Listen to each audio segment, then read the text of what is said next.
अतिशय मोठी बातमी आहे। दिल्लीतल्या राजधानी दिल्लीतल्या इंडिया गेटचा परिसर रिकामा करण्यात येतोय आणि या संदर्भात सविस्तर माहिती जाणून घेऊया आपला दिल्ली प्रतिनिधी सोमेश कोलगेकडून। सोमेश, नक्कीच आता आपण पाहू शकतो नवी दिल्लीतील वेगवेगळ्या ठिकाणी आता पोलिसांकडून लोकांना घरी जाण्याची हा पूर्णपणे आता रिकामी करण्यात येतोय।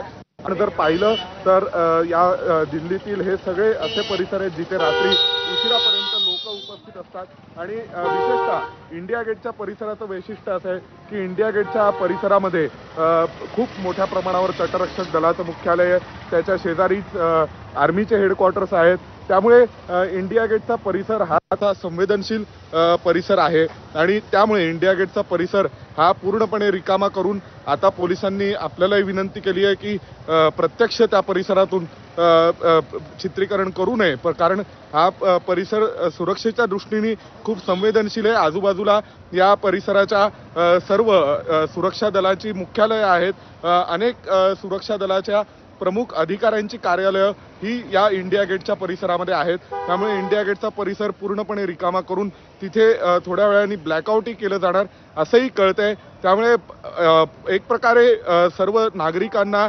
संरक्षण सज्जतेच्या दृष्टीने एक प्रकारची ड्रिल आणि दुसऱ्या बाजूला खबरदारीचा उपाय म्हणून कुठल्याही प्रकारे ही गोष्ट खरी आहे की तशी पाकिस्तानची हिंमत नाहीये इंडिया गेटपर्यंत येऊन काही करण्याची, परंतु खबरदारीचा उपाय म्हणून सध्या इंडिया गेटचा परिसर असेल, नवी दिल्लीतील लुटेन्स